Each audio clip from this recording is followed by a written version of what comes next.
Hi, thank you for watching Dig Into China. I'm Dong Sheng. If you have not done so already, please subscribe to my channel. Thank you very much. On Wednesday, December 6, Politico published an article, a bombshell piece titled, China's Xi Goes Full Stalin with Purge. Let me read the first few paragraphs. Something is rotten in the imperial court of Chairman Xi Jinping. While the world is distracted by war in the Middle East and Ukraine, a Stalin-like purge is sweeping through China's ultra-secretive political system, with profound implications for the global economy and even the prospects of peace in the region. The signals emanating from Beijing are unmistakable, even as China's security services have ramped up repression to totalitarian levels, making it almost impossible to know what is really happening inside the country. The unexplained disappearance and the removal of China's foreign and defense ministers, both Xi loyalists who were handpicked and elevated mere months before they went missing earlier this year, are just two examples. Other high-profile victims include the generals in charge of China's nuclear weapons program and some of the most senior officials overseeing the Chinese financial sector. Several of these former Xi acolytes have apparently died in custody. Another ominous sign is the untimely death of Li Keqiang, China's recently retired prime minister, number 2 in the communist hierarchy, who supposedly died of a heart attack in a swimming pool in Shanghai in late October, despite enjoying some of the world's best medical care.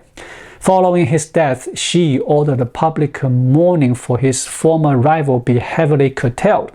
In the minds of many in China, a heart attack in a swimming pool has the same connotation that falling out of a window does for Russian apparatchiks who anger or offend Vladimir Putin. Two of these people claim that the foreign minister Qin died either from suicide or torture in late July in the military hospital in Beijing that treats China's top leaders. This military hospital in Beijing this article mentioned is widely known among Chinese citizens. It is the 301 Hospital, a military institution designated for the health care for the leaders of the Communist Party. The hospital is heavily guarded with strict restrictions preventing access for the general public. So, is the information about the Qin Gong's death accurate? If we consider the logic presented in the Politico article, there is a certain degree of credibility. The article offers a coherent explanation for why Qin Gong might have vanished. It reviews, on June 25, 2023, barely 6 months after becoming minister, Qin held meetings in Beijing with the foreign minister for Sri Lanka and Vietnam, as well as Deputy Russian Foreign Minister Andrei Rudanko. Then he vanished. According to several people with access to high-level Chinese officials, Rudanko's real mission in Beijing was to inform Xi that his foreign minister and several top officers in the PLA had been compromised by Western intelligence agencies. In retrospect, the pieces of this puzzle seem to come together. Following June 25th, Qin Gong disappeared, and 2 months later, there was a collective disappearance within the leadership of the nuclear army, with one reported as deceased. Considering the context, this possibility holds weight. Both Qin Gong and the Rocket Force commander Li Yuchao were directly endorsed by Xi Jinping. Xi Jinping's influence is notably stronger in administrative matters, and his core team is predominantly situated there, with minimal representation in diplomatic and military sphere. This stems from Xi Jinping's father, Xi Zhongxun, who did not have a military background. While he led a rebellion in his youth, he held a political position and lacked experience in commanding troops in battle. The Xi family's ties within the military and the diplomatic sectors are relatively thin. Even the current Minister of Foreign Affairs does not belong to Xi Jinping's core team, having been retained from the previous administration. Figures like Li Yuchao from the Rocket Force, personally endorsed and swiftly promoted by Xi Jinping, undergone purges, suggests a significant upheaval. The Chinese Communist Party's media persistently disseminates unofficial information, attributing Qin Gang's downfall to personal lifestyle issues, including extramarital affairs and the presence of an illegitimate child. Is it plausible to remove Qin Gang on such grounds? Under the governance of the Chinese Communist Party, it is absolutely implausible. Within the CCP's bureaucratic system, any official of a certain rank will not be ousted solely due to personal lifestyle matters. The case of tennis player Peng Shuai accusing retired CCP senior official Zhang Gaoli of a sexual misconduct incident serves as an illustrative example. Despite a globally renowned tennis star sparking international attention, Zhang Gaoli faced no consequences whatsoever. Therefore, it can be asserted that Qin Gang's removal must be linked to a significant event. This logical sequence is coherent and comprehensive. The information is disclosed by Russia, whose intelligence agencies inherit the legacy of the former Soviet KGB. There is a widely shared understanding of the depth of Russian intelligence familiarity and penetration into the Western world. It is quite conceivable that Russia holds such confidential information and would share it with Xi Jinping. Xi Jinping is a cautious yet shrewd individual who harbors a deep fear of betrayal. Throughout his many years in leadership, he has navigated a precarious path. When serving as a grassroots official within the Chinese Communist Party, he frequently encountered betrayal and resistance. His stint in Hebei province, where local officials were averse to cadre transfers, left him consistently marginalized. Similarly, when transferred to Xiamen, he surprisingly faced electoral setbacks. His strong distaste for betrayal and the tactics used against him makes Xi Jinping's decision to remove Qin Gang quite understandable. Regarding whether Qin Gang died at the end of July, either from torture or suicide, I refrain from reaching a conclusion. It seems that after the Cultural Revolution, the high-ranking members of CCP came to a consensus. While political struggles among senior leaders were permissible, they should not escalate to the point of bloodshed or life-and-death conflicts. It's crucial to recognize that the CCP's history is characterized by brutal internal struggles, including multiple rounds of purges, including episodes of mass executions. The Cultural Revolution era witnessed intense power struggles that claimed the lives of many founding leaders. Consequently, after the Cultural Revolution, the CCP's top leadership, including the esteemed figure Chen Yun, took lessons from the past. 1. The CCP's legacy should be passed on to the descendants of its own members to prevent retribution. 2. Internal power struggles within the CCP should avoid becoming matters of life and death, with an emphasis on preserving lives. Due to this understanding, there were seldom cases of CCP leaders losing their lives after the Cultural Revolution. However, the situation changed when Xi Jinping assumed the power.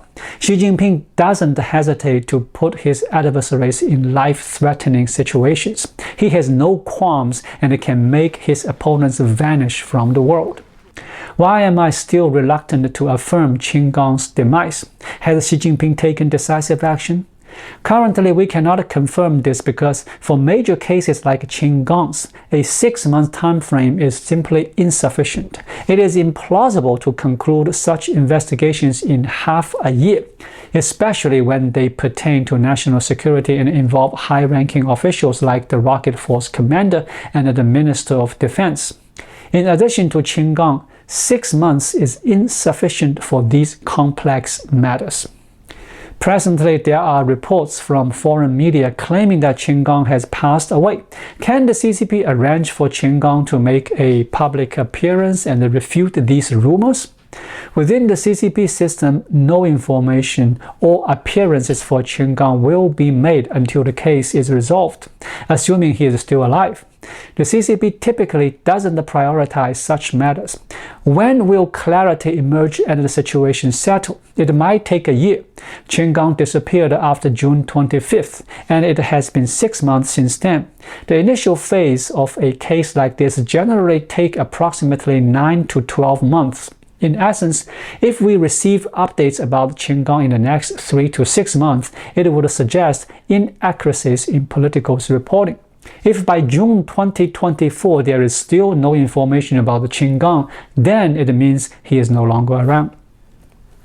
The focal point of this Politico report isn't the disclosure itself. Its central theme is prompting us to systematically examine some of the political campaigns orchestrated by Xi Jinping within the Chinese Communist Party in recent years. Fundamentally, these movements resemble Stalinist purges within the CCP. What characterizes Stalinist purges? They go beyond the mere elimination of opponents or enemies. The primary objective of Stalinist purges is to cultivate an atmosphere of terror within the party, subjecting the entire Soviet Communist Party to Stalin's rigorous control.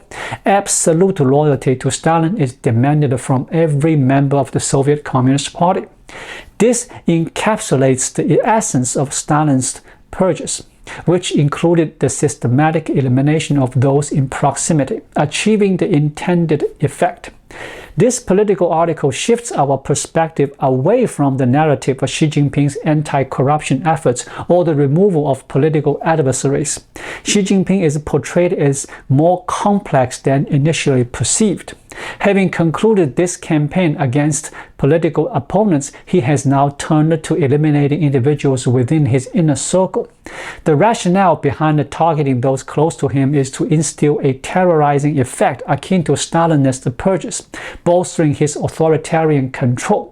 This forms the crux of the article, indicating that Xi Jinping's crackdown on political opponents has reached a conclusion, with his next political move primarily focusing on purging those loyal to him.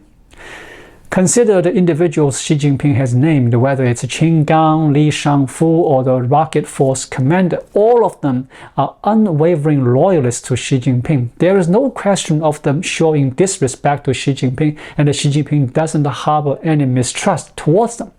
Therefore, when Xi Jinping decides to eliminate this group of people now, he is perpetuating this kind of Stalinist-style purging.